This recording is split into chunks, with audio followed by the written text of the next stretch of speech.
रात में अहमदाबाद के सरदार वल्लभ भाई पटेल एयरपोर्ट से दोपहर 1:38 पर एक प्लेन 3000 मीटर वाले इस रवाने पर डोल लगाता है और हवा में उड़ जाता है और 1:40 पर ठीक 2 मिनट के बाद जैसे ही वह हवा में 625 फीट की ऊंचाई पर पहुंचता है, वह वापस जमीन की तरफ आने लग जाता है और एयरपोर्ट की बाउंड्री के बाहर एक रिहायशी इलाके की इमारतों पर गिर जाता है तो आग का गुबार उठ जाता है। उसके बाद इलाके को काला धुआं घेर लेता है। यह प्लेन एयर इंडिया का था।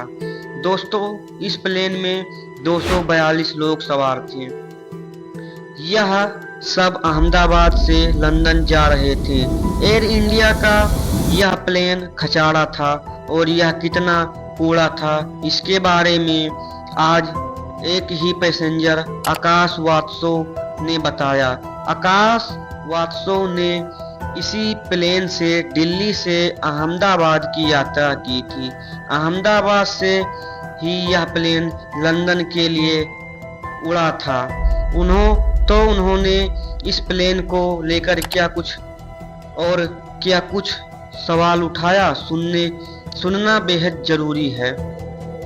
सुनिए दोस्तों, प्लेन क्रैश होने से ठीक पहले की यह प्लेन के भीतर की तस्वीर है।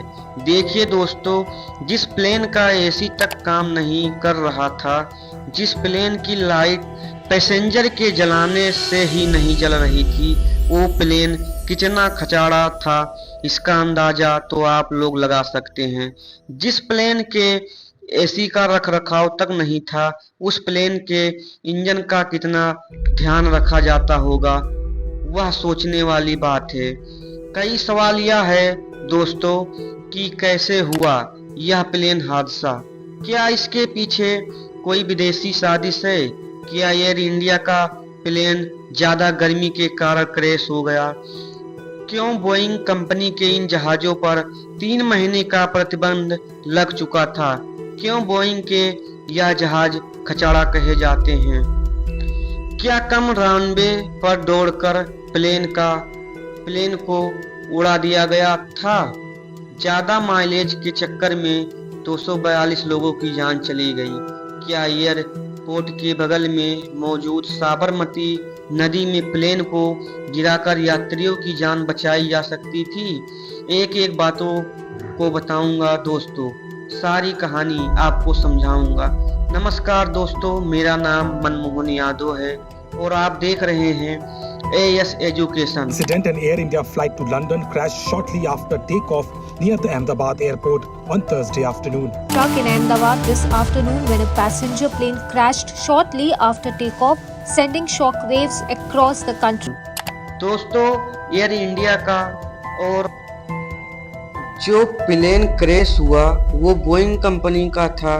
बोइंग अमेरिकी कंपनी है।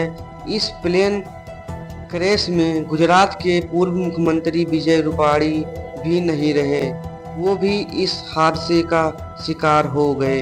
पायलट ने अंत तक कोशिश की प्लेन को बचाने के लिए, लेकिन बचा नहीं पाया। 242 पैसेंजर में से सिर्फ एक ही पैसेंजर अपनी पैरों पर चलता हुआ दिखाई दे रहा है। कहते हैं जाके रखो साइयां, मार सके न कोई। सरकार को एबुलेशन के नियम को कड़े करने चाहिए। खचाड़ा प्लेन क्यों चल रहा है, इसकी गहन जांच करनी चाहिए। मेरे साथ फिलहाल इस वीडियो में इतनी ही। चैनल को सब्सक्राइब जरूर कीजिएगा और लाइक कीजिएगा, शेयर कीजिएगा। तब तक के लिए धन्यवाद। मिलते हैं अगली वीडियो में।